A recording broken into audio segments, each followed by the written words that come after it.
ধারাবাহিকের এবারের নিবেদন রবীন্দ্রনাথ ঠাকুরের গল্প গুপ্তধন, পরিচালনায় সৌভিক সাহা। শুরু হচ্ছে গুপ্তধন, দ্বিতীয় এবং শেষ পর্ব। প্রথম পর্বে শুনেছেন হরিহরকে এক তুলট কাগজের লিখন দিয়ে এক সন্ন্যাসী বললেন, এই লিখনের অর্থ উদ্ধার করতে পারবে হরিহরের বংশের কোনো একজন। তখন সে এমন ঐশ্বর্য পাবে জগতে যার তুলনা নেই। হরিহরের ধ্যান জ্ঞান হয়ে দাঁড়ালো সেই তুলটের লিখন। মৃত্যুর সময় সে তার বড় ছেলে শ্যামাপদকে সেই কাগজ দিয়ে গেল। শ্যামাপদর বড় ছেলে মৃত্যুঞ্জয় এক অমাবস্যার রাতে জয়কালীর পুজোর পর লেখাটি সে আর দেখতে পেল না। ভোরবেলা বাড়ির উঠোনে এসে দাঁড়ালেন এক জটাজুটধারী সন্ন্যাসী। বৎস, তোমার যা হারিয়েছে সেজন্য তুমি আনন্দ করো, দুঃখ করো না। সন্ন্যাসী আর কিছুই বললেন না, কোথায় অদৃশ্য হয়ে গেলেন। মৃত্যুঞ্জয় ঘর ছেড়ে সন্ন্যাসীকে খুঁজতে বেরিয়ে গেল। ধারাগোল গ্রামে পৌঁছে সে সেই সন্ন্যাসীকে দেখতে পেল। লুকিয়ে তাঁকে অনুসরণ করে এসে পৌঁছল এক ভাঙা মন্দিরের সামনে। আড়াল থেকে মৃত্যুঞ্জয় দেখল তাদের বংশের সেই গুপ্ত লিখন সেই সন্ন্যাসীর কাছেই রয়েছে। এদিকে সুড়ঙ্গের ভেতর সন্ন্যাসী একটা গোল ঘরের মতো জায়গায় এসে পৌঁছলেন। ঘরের ছাদ থেকে একটা মোটা প্রকাণ্ড লোহার শেকল কুয়োর মধ্যে নেমে গেছে। সন্ন্যাসী চিৎকার করে বলে উঠলেন, পেয়েছি। অমনি সেই ঘরের মধ্যে থেকে একটা পাথর গড়িয়ে পড়ল, আর সেই সঙ্গে আরেকটি কি সজীব পদার্থ ধপ করে পড়ে চিৎকার করে উঠল। সন্ন্যাসী হঠাৎ শব্দে চমকে উঠতেই তার হাত থেকে মশালটা পড়ে নিভে গেল। এরপর দ্বিতীয় পর্ব। লোকটি অজ্ঞান হয়ে গেছে। তখন চকমকি ঠুকে সন্ন্যাসী অনেক কষ্টে মশাল ধরালেন। ইতিমধ্যে সেই লোকটিও জ্ঞান ফিরে পেল, আর উঠবার চেষ্টা করে যন্ত্রণায় আর্তনাদ করে উঠল। সন্ন্যাসী বললেন, দেখি মৃত্যুঞ্জয়, তোমার এই মতি হলো কেন? বাবা, মাফ করো। ভগবান আমাকে শাস্তি দিয়েছেন। তোমাকে পাথর ছুঁড়ে মারতে গিয়ে সামলাতে পারিনি। পিছলে পাথর শুদ্ধ আমি পড়ে গেছি। পাটা নিশ্চয়ই ভেঙে গেছে। আমাকে মেরে তোমার কি লাভ হতো? লাভের কথা তুমি জিজ্ঞেস করছো? তুমি কিসের লোভে আমার পুজোর ঘর থেকে লেখাটা চুরি করে এই সুড়ঙ্গের মধ্যে ঘুরে বেড়াচ্ছ? হ্যাঁ, তুমি চোর, তুমি ভণ্ড। আমার ঠাকুরদাকে যে সন্ন্যাসী ওই লেখা দিয়েছিলেন, তিনি বলেছিলেন আমাদেরই বংশের কেউ এই লেখার সংকেত বুঝতে পারবে। এই গুপ্ত ঐশ্বর্য আমাদেরই বংশের প্রাপ্য। তাই আমি একদিন না খেয়ে না ঘুমিয়ে ছায়ার মতো তোমার পেছনে পেছনে ঘুরেছি। আর যখন তুমি বলে উঠলে পেয়েছি, তখন আর আমি থাকতে পারলাম না। আমি তোমার পেছনে ওই গর্তটার ভিতরে লুকিয়ে বসেছিলাম। ওখান থেকে একটা পাথর খসিয়ে তোমাকে মারতে গেলাম, কিন্তু কিন্তু শরীর দুর্বল, জায়গাটাও খুব পিছল, তাই পড়ে গেছি। এখন তুমি আমাকে মেরে ফেলো সেও ভালো। আমি চক হয়ে এই ধন আগলাবো, কিন্তু তুমি নিতে পারবে না, কোনো মতেই না। যদি নিতে চেষ্টা করো, আমি ব্রাহ্মণ, তোমাকে অভিশাপ দিয়ে এই কুয়োর মধ্যে ঝাঁপ দিয়ে পড়ে আত্মহত্যা করব। এই ধন তুমি কোনোদিনও সুখে ভোগ করতে পারবে না। আমাদের বাপ ঠাকুরদা সবাই এই ধনের উপর সমস্ত মন রেখে মারা গেছেন। এই ধনের ধ্যান করতে করতে আমরা গরিব হয়েছি। এই ধনের সন্ধানে আমি বাড়িতে স্ত্রী সন্তান ফেলে খাওয়া ঘুম ত্যাগ করে লক্ষ্মী ছাড়া পাগলের মতো মাঠে ঘাটে ঘুরে বেড়াচ্ছি। এই ধন তুমি আমার চোখের সামনে কখনো নিতে পারবে না। মৃত্যুঞ্জয়, তবে শোনো, সমস্ত কথা আজ তোমাকে বলি। তুমি জানো তোমার ঠাকুরদার এক ছোট ভাই ছিল, তার নাম ছিল শঙ্কর। হ্যাঁ, তিনি তো নিরুদ্দেশ হয়ে গিয়েছিলেন। আমি সেই শঙ্কর। মৃত্যুঞ্জয় তখন হতাশ হয়ে দীর্ঘ নিঃশ্বাস ফেলল। এই গুপ্তধনের উপর তার যে একমাত্র দাবি সে সাব্যস্ত করে বসেছিল, তারই বংশের আত্মীয় এসে সে দাবি নষ্ট করে দিল। দাদা সন্ন্যাসীর কাছ থেকে লিখন পেয়ে অবধি আমার কাছে তা লুকোবার চেষ্টা করেছিলেন, কিন্তু তিনি যতই গোপন করতে লাগলেন আমার কৌতূহল ততই বেড়ে উঠল। তিনি দেবীর আসনের নিচে বাক্সের মধ্যে ওই লেখাটি লুকিয়ে রেখেছিলেন। আমি তার সন্ধান পেলাম, আর দ্বিতীয় চাবি বানিয়ে প্রতিদিন অল্প অল্প করে সমস্ত কাগজখানা নকল করতে লাগলাম। যেদিন নকল করা শেষ হলো সেই দিনই আমি এই ধনের সন্ধানে ঘর ছেড়ে বেরিয়ে পড়লাম। আমারও ঘরে অনাথা স্ত্রী আর একটি শিশু সন্তান ছিল। আজ তারা কেউ বেঁচে নেই। কত দেশ দেশান্তরে ঘুরেছি, তার বিস্তারিত বর্ণনার তো প্রয়োজন নেই।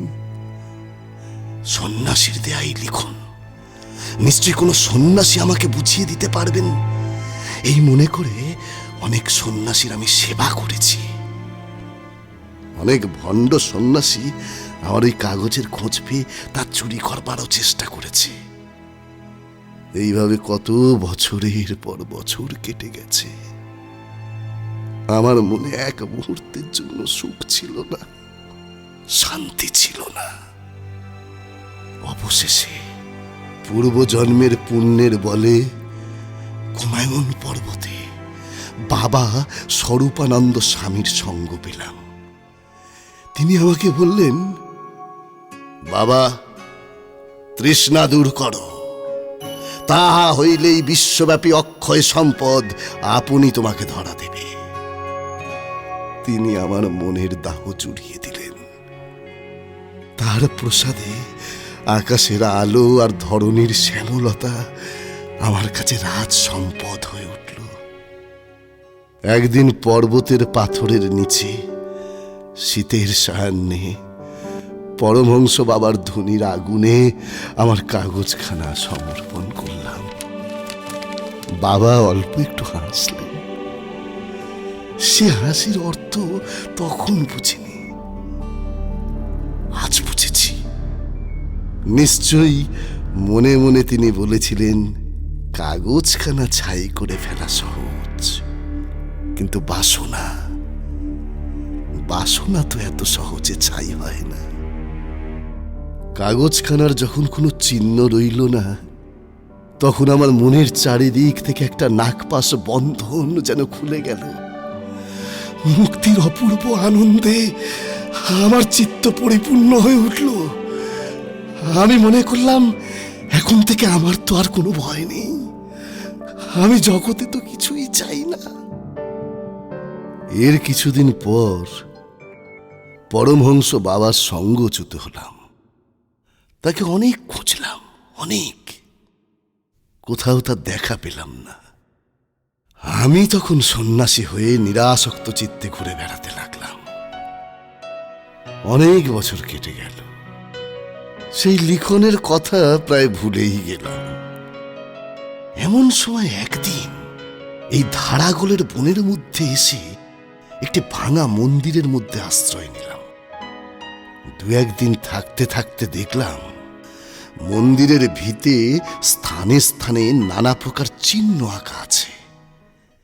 এই চিহ্নগুলি আমার চেনা। এককালে বহুদিন যার সন্ধানে ঘুরে বেরিয়েছিলাম, তার যে নাগাল পাওয়া যাচ্ছে তাতে আমার সন্দেহ রইল না। আমি বললাম, এখানে আর থাকা চলবে না, এ বন ছেড়ে চললাম। কিন্তু ছেড়ে যাওয়া হলো না।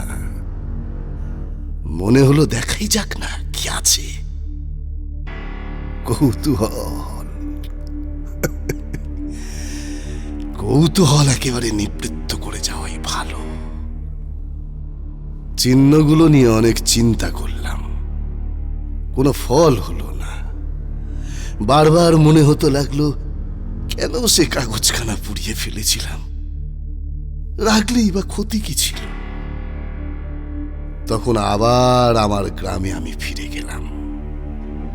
আমাদের পৈতৃক ভিটের দুরবস্থা দেখে মনে করলাম আমি সন্ন্যাসী, আমার ধনরত্নে কোনো প্রয়োজন নেই, কিন্তু এই গরিব রাতগৃহী সেই গুপ্ত সম্পদ এদের জন্য উদ্ধার করে দিলে তাতে তো কোনো দোষ নেই। সেই লিখন কোথায় আছে আমি জানতাম, তাই তা সংগ্রহ করা আমার পক্ষে কিছুমাত্র কঠিন হলো না।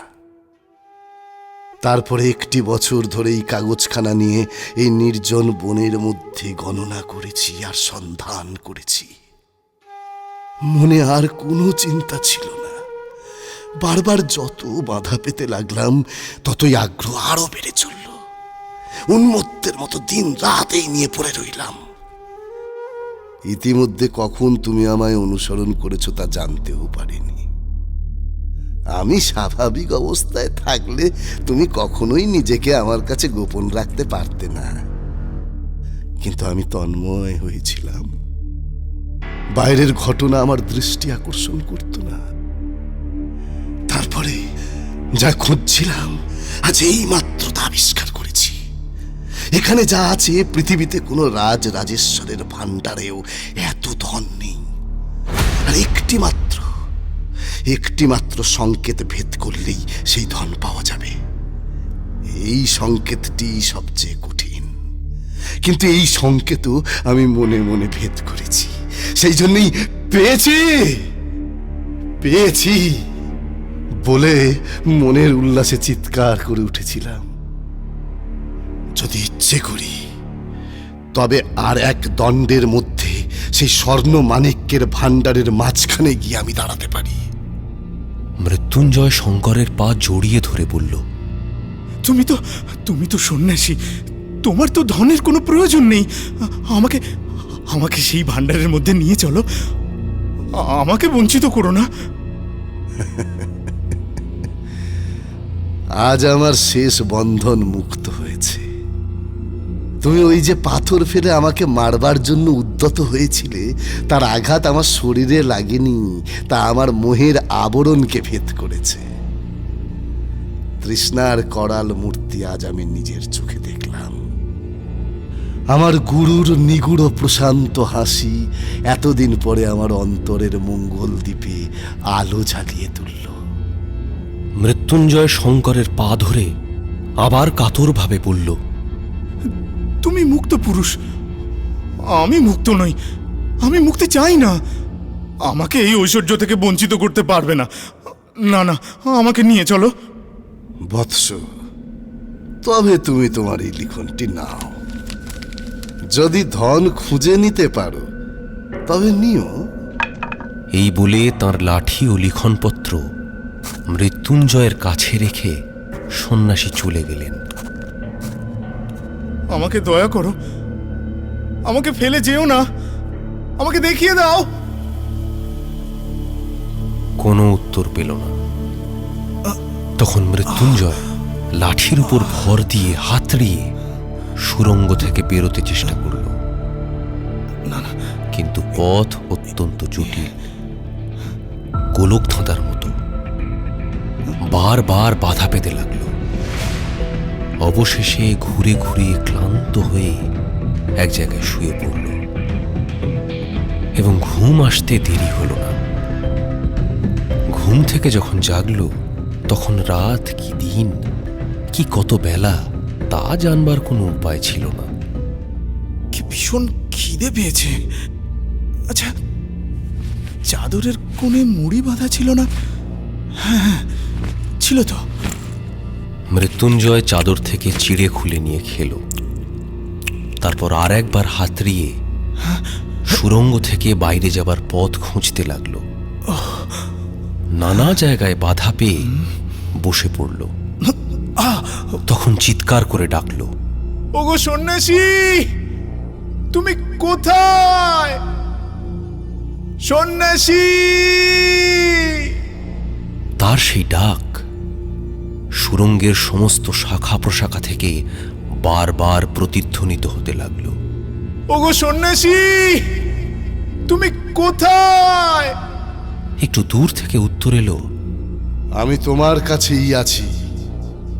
কি চাও বলো? কোথায় ধন আছে আমাকে দয়া করে দেখিয়ে দাও, আমি তোমায় ছাড়বো না। তখন আর কোনো সাড়া পাওয়া গেল না। ওগো সন্ন্যাসী, মৃত্যুঞ্জয় বারবার ডাকল, সন্ন্যাসী! কোনো সাড়া পেল না। মাটির নিচের এই চিররাত্রির মধ্যে মৃত্যুঞ্জয় আরো একবার ঘুমিয়ে পড়ল। ঘুম থেকে উঠে আবার সেই অন্ধকারের মধ্যে জেগে উঠল, চিৎকার করে ডাকল, ও সন্ন্যাসী ঠাকুর, তুমি কি আছো? কাছ থেকেই উত্তর এলো, এখানেই আছি। কি চাও বলো? আমি আর কিচ্ছু চাই না। আমাকে আমাকে এই সুড়ঙ্গ থেকে উদ্ধার করে নিয়ে যাও, কিচ্ছু চাই না। তুমি ধন চাও না? না, চাই না। তখন চকমকি ঠোকার শব্দ উঠল এবং কিছুক্ষণ পরে আলো জ্বলল। তবে এসো, এসো মৃত্যুঞ্জয়, এই সুড়ঙ্গ থেকে বাইরে যাই। এসো। বাবা, নিতান্ত কি সমস্ত ব্যর্থ হবে? এত কষ্টের পরেও কি ধন পাবো না? তক্ষুনি মশাল নিভে গেল। মৃত্যুঞ্জয়ের গলা বাষ্পে রুদ্ধ হয়ে গেল। কি নিষ্ঠুর, কি নিষ্ঠুর! বলে সেইখানে বসে পড়ে ভাবতে লাগল। সময়ের কোনো পরিমাণ নেই, অন্ধকারের কোনো অন্ত নেই। মৃত্যুঞ্জয় ইচ্ছা করতে লাগলো তার সমস্ত শরীর মনের বলে এই অন্ধকারটাকে ভেঙে চূর্ণ করে ফেলে। বাইরের আলো, আকাশ আর বিশ্ব প্রকৃতির বৈচিত্র্যের জন্যে তার প্রাণ অস্থির হয়ে উঠল। ওগো সন্ন্যাসী, ওগো নিষ্ঠুর সন্ন্যাসী, আমি ধন চাই না, আমাকে উদ্ধার করো, উদ্ধার করো। সন্ন্যাসী বললেন, ধন চাও না? তবে তবে আমার হাত ধরো। এসো, এসো আমার সঙ্গে চলো। এবারে আর আলো জ্বলল না। এক হাতে লাঠি আর এক হাতে সন্ন্যাসীর উত্তরীয় ধরে মৃত্যুঞ্জয় ধীরে ধীরে চলতে লাগল। বহুক্ষণ ধরে অনেক আঁকাবাঁকা পথ দিয়ে অনেক ঘুরে ফিরে এক জায়গায় এসে সন্ন্যাসী বললেন, দাঁড়াও। মৃত্যুঞ্জয় দাঁড়ালো। তারপরে একটা মরচে পড়া লোহার দরজা খোলার বিকট শব্দ শোনা গেল। সন্ন্যাসী এসে মৃত্যুঞ্জয়ের হাত ধরলেন।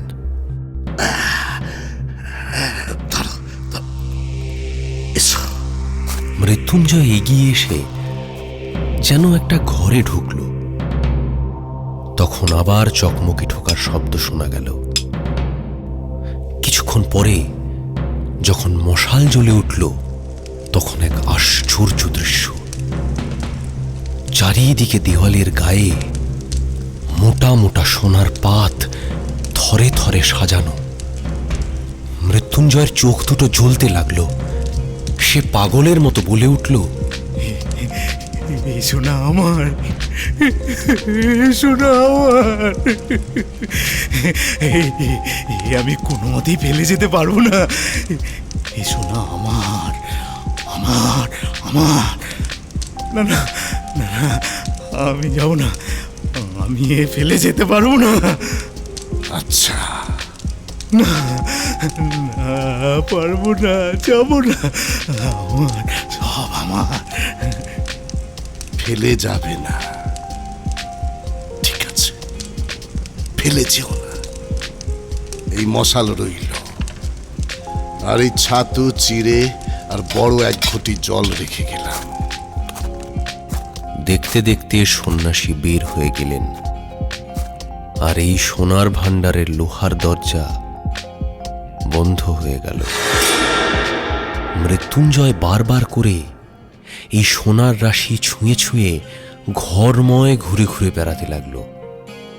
ছোট ছোট সোনার টুকরো টেনে টেনে মেঝের ওপর ফেলতে লাগলো, কোলের ওপর তুলতে লাগলো, একটার ওপর আরেকটা ঠুকে ঠুকে শব্দ করতে লাগলো, সর্বাঙ্গের ওপর বুলিয়ে তার স্পর্শ নিতে লাগলো। আমার আমার এসব এসব আমার এগুলো এগুলো সব আমার আমার সব আমার সব এসব আমার।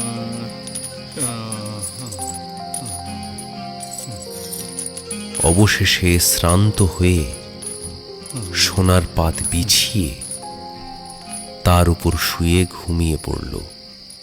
এগুলো আমার আমার সব সব আমার সব। জেগে উঠে দেখল চারিদিকে সোনা ঝকমক করছে, সোনা ছাড়া আর কিছুই নেই। মৃত্যুঞ্জয় ভাবতে লাগল, পৃথিবীর উপরে হয়তো এতক্ষণে ভোর হয়েছে, সমস্ত জীবজন্তু আনন্দে জেগে উঠেছে। তাদের বাড়ির পুকুরের ধারের বাগান থেকে সকালে যে একটি স্নিগ্ধ গন্ধ উঠত, তাই কল্পনায় তার নাকে এসে লাগল। সে যেন চোখে স্পষ্ট দেখতে পেল পাতিহাঁসগুলো দুলতে দুলতে সকালবেলায় পুকুরের জলের মধ্যে এসে পড়েছে, আর বাড়ির ঝি বামা কোমরে কাপড় চড়িয়ে ডান হাতে একরাশ পিতল কাঁসার থালা বাটি নিয়ে ঘাটে যাচ্ছে। মৃত্যুঞ্জয় দরজায় ধাক্কা দিয়ে ডাকতে লাগলো, শুনতে পাচ্ছ? ও সন্ন্যাসী ঠাকুর, আছো কি? সন্ন্যাসী ঠাকুর, ও সন্ন্যাসী ঠাকুর, সন্ন্যাসী ঠাকুর। দরজা খুলে গেল, সামনে সন্ন্যাসী। কি চাও? আমি বাইরে যেতে চাই, কিন্তু সঙ্গে এই সোনার দু একটা পাতকি নিয়ে যেতে পারবো না? হ্যাঁ, দু একটা মাত্র। সন্ন্যাসী কোনো উত্তর দিলেন না। নতুন মশাল জ্বাললেন, একটি ভরা কমণ্ডলু রাখলেন, আর উত্তরীয় থেকে কয়েক মুঠি ছিঁড়ে মেঝের ওপর রেখে বেরিয়ে গেলেন। দরজা বন্ধ হয়ে গেল। মৃত্যুঞ্জয় একটা পাতলা সোনার পাত নিয়ে সেটাকে দুমড়িয়ে টুকরো টুকরো করে ভেঙে ফেলল। সেই সোনার টুকরোগুলোকে নিয়ে ঘরের চারিদিকে ছড়াতে লাগলো। কখনো বা দাঁত দিয়ে কামড়ে সোনার পাতের উপর দাগ করে দিল, কখনো বা একটা সোনার পাত মাটিতে ফেলে তার উপরে বারবার পা দিয়ে আঘাত করতে লাগলো, আর মনে মনে বলতে লাগলো, পৃথিবীতে পৃথিবীতে এমন সম্রাট কজন আছে, হ্যাঁ, যারা সোনা নিয়ে এমন করে ফেলা ছড়া করতে পারে? আমার ইচ্ছে করছে এই রাশি রাশি সোনাকে গুঁড়ো করে ঝাঁটা দিয়ে ঝাড় দিয়ে উড়িয়ে দিই। এমনি করে যতক্ষণ পারল মৃত্যুঞ্জয় সোনাগুলোকে নিয়ে টানাটানি করে ক্লান্ত শরীরে একসময় ঘুমিয়ে পড়ল।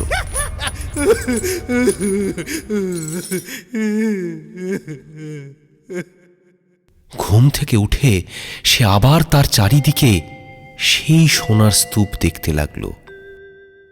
তখন দরজায় আঘাত করে চিৎকার করে বলে উঠল, ওগো সন্ন্যাসী,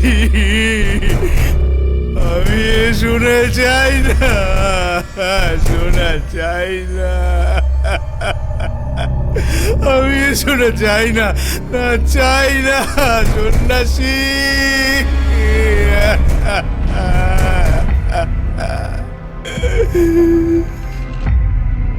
কিন্তু দরজা খুলল না। ডাকতে ডাকতে মৃত্যুঞ্জয়ের গলা ভেঙে গেল, কিন্তু দরজা তবু খুলল না।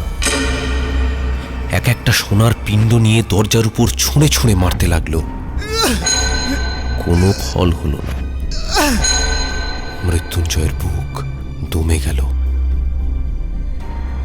আর কি সন্ন্যাসী আসবে না?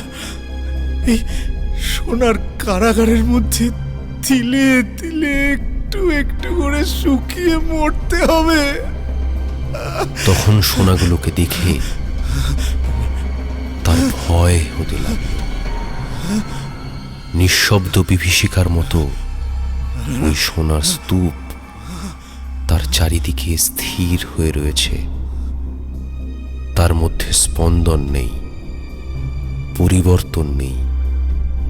আর মৃত্যুঞ্জয়ের যে বুক কাঁপছে, সে যে অস্থির হয়ে উঠছে, তার সঙ্গে তাদের কোনো সম্পর্ক নেই, বেদনার কোনো সম্বন্ধ নেই। এই সোনার পিণ্ডগুলো আলো চায় না, আকাশ চায় না, বাতাস চায় না, প্রাণ চায় না, মুক্তি চায় না। এরা এই চির অন্ধকারের মধ্যে চিরদিন উজ্জ্বল হয়ে, কঠিন হয়ে, স্থির হয়ে রয়েছে।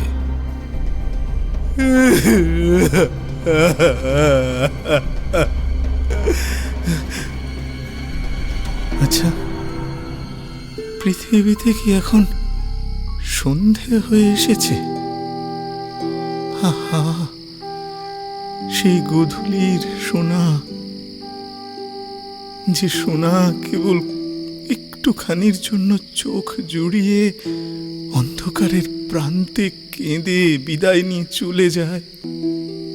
তারপরে কুটিরের উঠোনে সন্ধ্যা তারা এক দৃষ্টে তাকিয়ে থাকে। গোয়ালে প্রদীপ জ্বালিয়ে ঘরের বউ এক কোণে সন্ধ্যা দ্বীপ রাখে।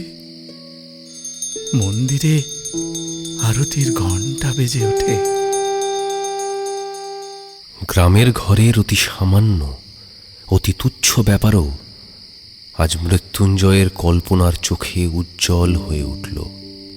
তাদের সেই যে ভোলা কুকুরটা লেজে মাথায় এক হয়ে উঠোনের কোণে সন্ধ্যের পর থেকে ঘুমিয়ে থাকত, সে কল্পনাও তাকে যেন কষ্ট দিতে লাগল। ধারাগোল গ্রামে যে কদিন সে ওই মুদির দোকানে আশ্রয় নিয়েছিল, সেই মুদি এতক্ষণে প্রদীপ নিভিয়ে দোকানে ঝাঁপ বন্ধ করে ধীরে ধীরে গ্রামে বাড়ির পথে খেতে চলেছে। এই কথা মনে করে তার মনে হতে লাগলো, মুদি কি সুখেই আছে।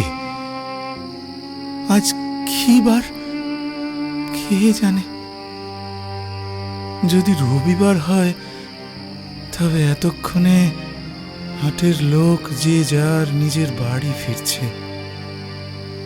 হারানো সঙ্গীর নাম ধরে গলা ছেড়ে ডাক পাড়ছে, দল বেঁধে খেয়া নৌকোয় পার হচ্ছে।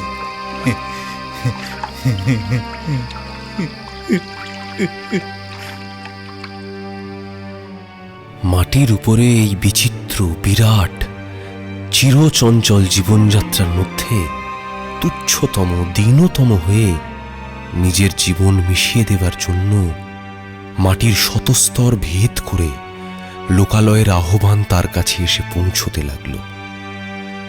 সেই জীবন, সেই আকাশ, সেই আলো পৃথিবীর সমস্ত মণিমাণিক্যের চেয়ে তার কাছে অমূল্য বোধ হতে লাগল। আর মনে হতে লাগলো, কেবল একটি বারের জন্য যদি আমার সেই শ্যামা জননী ধরিত্রীর ধুলোতে, সেই আলো মাখা খোলা নীল আকাশের নিচে, সেই গাছপালার গন্ধ ভরা বাতাস বুক ভরে একটি মাত্র শেষ নিঃশ্বাস গ্রহণ করে মরতে পারি, তাহলেও জীবন সার্থক হয়।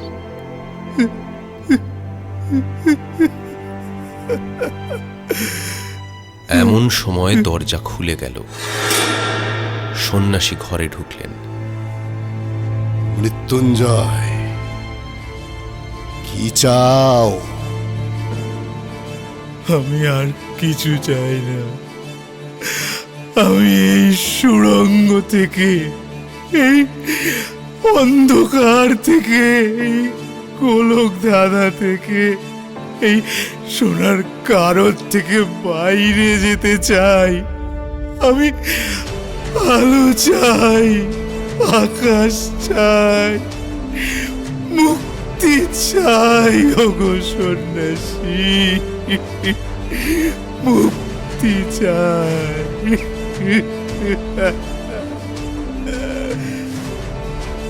এই সোনার ভান্ডারের চেয়ে মূল্যবান রত্ন ভান্ডার এখানে আছে মৃত্যুঞ্জয়। একবার যাবে না? না, যাব না। একবার দেখে আসবার কৌতূহল তোমার নেই? না,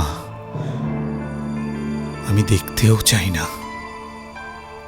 আমাকে যদি কৌপিন পরে ভিক্ষা করে বেড়াতে হয় সেও ভালো, তবু আমি এখানে এক মুহূর্ত কাটাতে চাই না।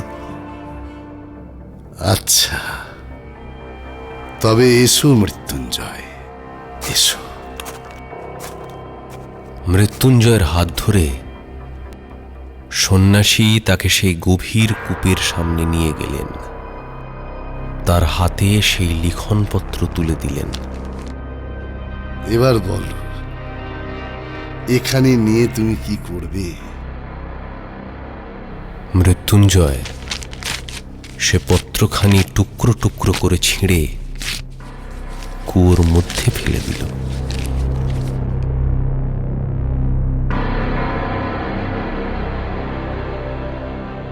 শুনলেন রবীন্দ্রনাথ ঠাকুরের গল্প গুপ্তধন,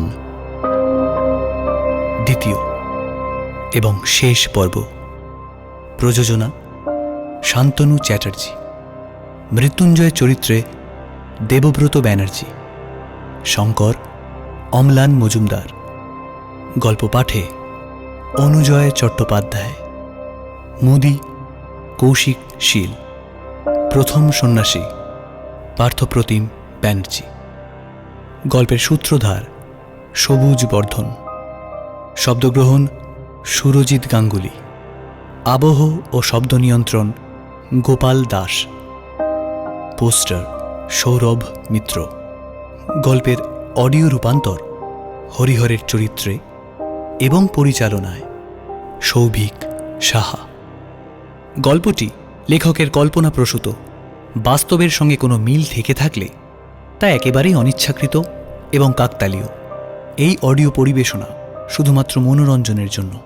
এর উদ্দেশ্য কোনোভাবেই কোনো জাতি, রাষ্ট্র, ব্যক্তি, জাত বা ধর্মকে আঘাত করা নয়। মদ্যপান, ধূমপান, মাদক সেবন স্বাস্থ্যের পক্ষে ক্ষতিকর। কোনো রকম কুসংস্কার বা অন্ধবিশ্বাসকে গুরুত্ব দেওয়া আমাদের উদ্দেশ্য নয়। আরও এরকম অনেক গল্প রয়েছে আমাদের কাছে। সঙ্গে থাকুন, শুনতে থাকুন। প্রস্তুতি ক্লিক। যখন তখন